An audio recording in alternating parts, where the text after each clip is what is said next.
Joan, thank you for joining us. What brings you to the Congress this year? Well, at the Congress, we launched yesterday the 2016 version of what we call the World Energy Trilemma Index report. So I was here to help to explain what we've been doing and how we hope that report will be used. So you've just recalibrated all the indices. Why was that? The World Energy Trilemma Index assesses countries' energy performance against the three goals of energy security, energy equity, which is affordability and access, and environmental sustainability. And it does this through the use of widely available data, and then it ranks countries in order of performance. Now, we've been doing this for about 6 or 7 years, give or take, but the indices, the indicators we were using to go into these sub-indices and the major index, we felt could be improved. We felt they could be broadened to give a more accurate picture on affordability.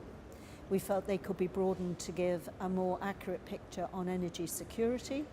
And by including an indicator on resilience, we've actually helped to make the indicator a little bit more forward-looking. In addition to that, we've altered the weightings of different factors within the assessment. So previously, we had a very large weighting given to a country context, including things like macroeconomic and political stability. We were a little concerned that tended to operate rather against the less wealthy countries and rather in favour of the wealthier, more mature, institutionally more mature countries. So we've reduced the weighting of that because we want really to focus on energy performance. Has COP21 shaped the way that you've transformed the report? What COP21 has done, I think, is demonstrated the nature of the challenge on the environmental sustainability indicator.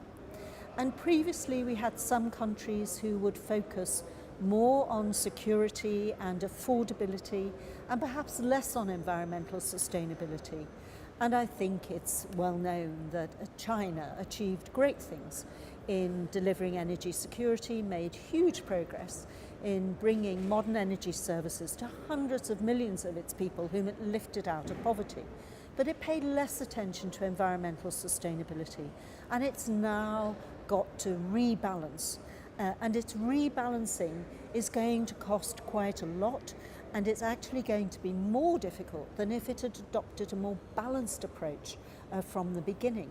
So one of the things we've done in the last few years is measure how balanced a country's approach is, all the way from AAA down to triple D for the poorest performers, people who are really struggling. But this is really difficult. And only 13 countries out of 125 actually achieve a AAA ranking. So what we're aiming to do with the index is help countries understand where they are, what the trend is in their performance on the three individual indicators, how balanced they are, and how they can improve their performance and hopefully improve their ranking. But of course, the ranking is a relative measure. So unless you improve, if other people are improving, you won't go up and you might even go down. So the index in itself, we think, is also a driver for continued achievement. How are people using the index? People are using it to see how well they're doing. We have 1 or 2 countries which have now established units in their energy departments, which are there to look at how well they're doing on the trilemma. And we all know that what gets measured gets done.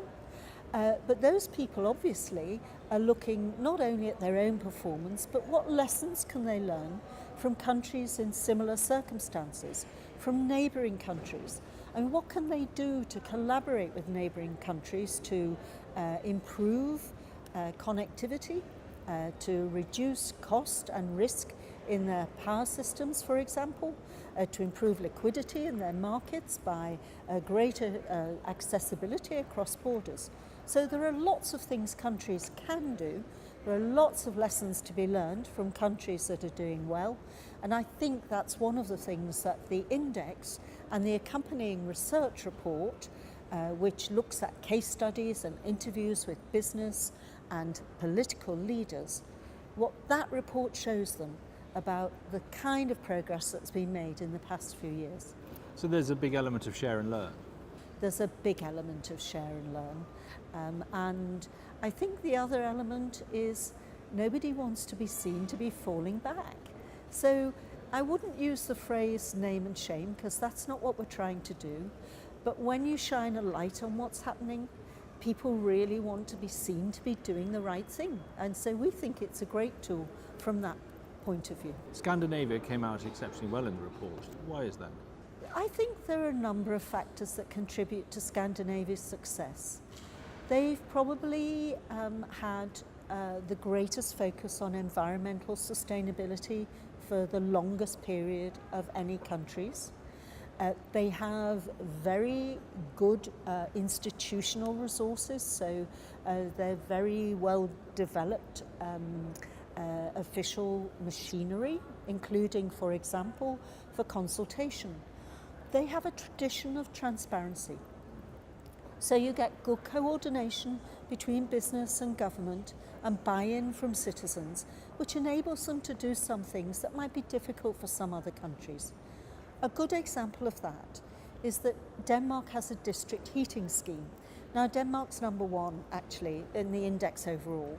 But what the district heating scheme does is it uses waste heat from power stations, which is great in terms of efficient use of resources, in terms of emissions, and in terms of cost for people. So people can have good, accessible heat in their homes, but it's through a communal system, if you will, through heat which would otherwise be vented to the atmosphere. Yet another example is that Sweden has had a carbon tax for some years and a long-standing ambition to phase out the use of fossil fuels in transport by 2030. Now, that will be a stretch, but the fact that they've already been trying to do it for many years has put them well on the path to reducing the carbon intensity of their economy. For you, what is the most important takeaway from the 2016 report? I think the most important takeaway from the 2016 report is that globally we are making progress on access to electricity. I mean, more than 1 billion people have acquired access to electricity since the year 2000, and that pace of build-out is, I think, really commendable, and it rather surprised me it was so high. We've also seen a big improvement in the access to clean cooking facilities, and you know, use of dirty fuels for cooking kills more people than AIDS and tuberculosis and malaria combined worldwide. So that's a really important advance. We've seen a great growth in the percentage of renewables in primary energy use. And I think the renewables story, both in terms of the scale-up of use of renewables and the reduction in cost of renewables, is a great success story globally. So what next? What next is, I think we need now to look at delivery. How are countries going to deliver, not only on access to modern energy services for their people, but continuing to provide secure energy supplies while they're managing this huge transition to a low carbon future. I don't think we've ever had that situation before, where we're going to be running, as it were, two systems in parallel. We still have to maintain the reliability of our existing system, and we're changing out to a new system, completely new technologies at an unprecedented pace. So that in itself is going to be the challenge. That's where we've got to focus, and that's where the lessons have got to be learned for the future. Joan, thank you very much for your time. It's been a pleasure.